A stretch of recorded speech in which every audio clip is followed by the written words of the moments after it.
Hello everybody, back at you again with another video, and today we're talking about the new 2022 Infiniti QX60 that's set to make debut on June 23rd. And the company shared some photos of the exterior with the Infiniti QX60 monograph, and then recently they showed some teasers of the interior, which we'll go over. So with the exterior, starting from the front, we do see these nice Infiniti lights that fit the design language that they've been using for a while.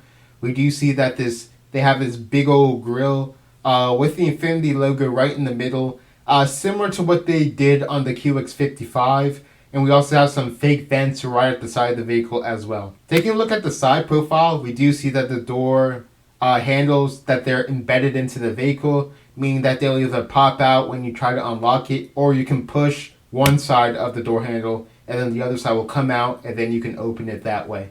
And of course, Nissan likes to do their thing where they put the black at the top of the roof and then the rest of the interior is body colored. And on this application, I still think it looks pretty good, just like their other products.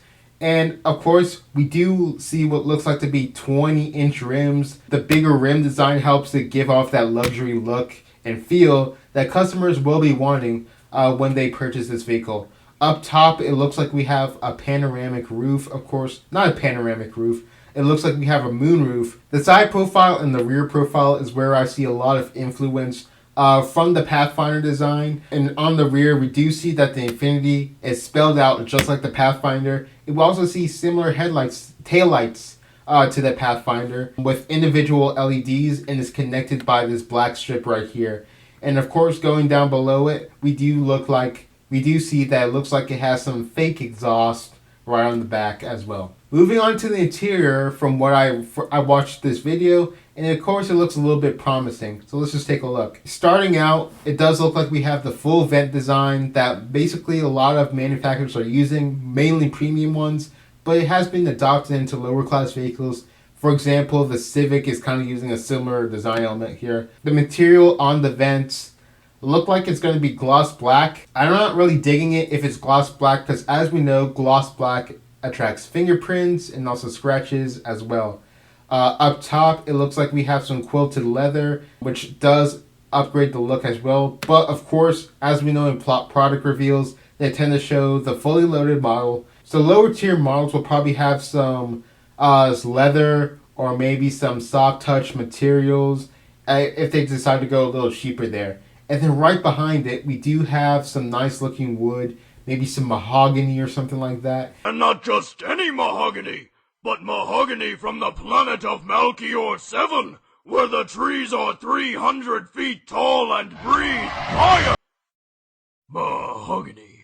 But overall, I think the wood placement right there adds a lot to the interior of this vehicle. Moving along, we do see that they have some climate controls for your dual AC. A lot of it seems to be screen based, and then we also have a little turn knob, what could be for the volume or tuning knob.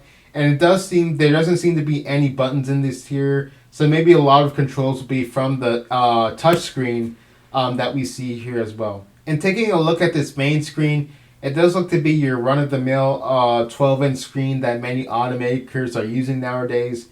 So that should be that. And as we know, Nissan does offer a 12.3 digital dash on their Pathfinder, so I wouldn't be surprised if we see that here as well.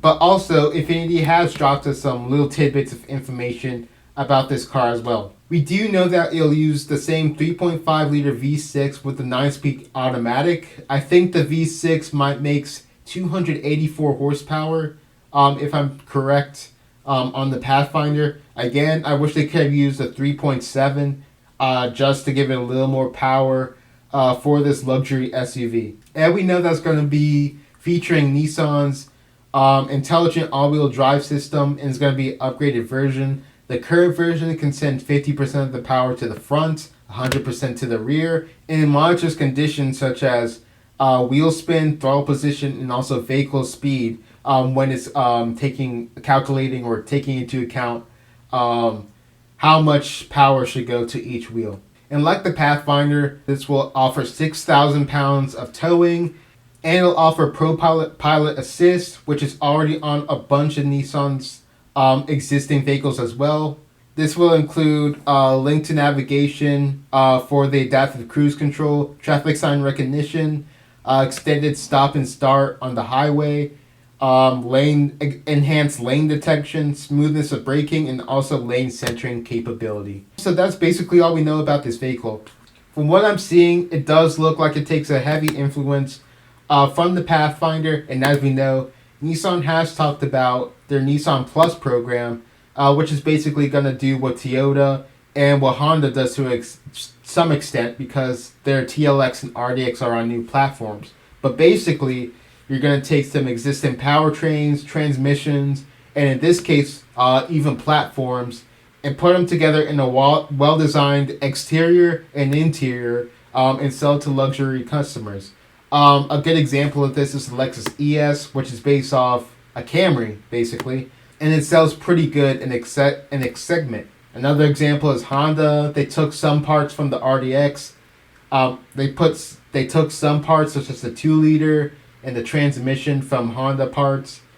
They put it on the new platform with the RDX, and this sells pretty well as well. So we do know that this vehicle can sell well, even though they didn't make it its own rear-wheel drive-based platform like the GV80. However, Infiniti will have some steep competition. You do have the MDX that's just been revealed. The GV80 has been well received and reviewed. You have your European staples such as the X5 and the GLC and the GLE. And of course, you have some American competition. We know that the Cherokee's coming out, as well as some other luxury vehicles. So Nissan will have to come out guns blazing and make sure that they put enough features and differentiation enough from their Nissan brand in order to make this sell. And from what I'm seeing, it does look like they have done that. And that's pretty much it for this video. We will see the full vehicle revealed on June 23rd, and I'll have my full thoughts and opinions on the channel here. Like and subscribe if you enjoyed this video, and come back to see more, because I have a bunch of videos that's going to be uploaded soon. And thanks for watching. Peace.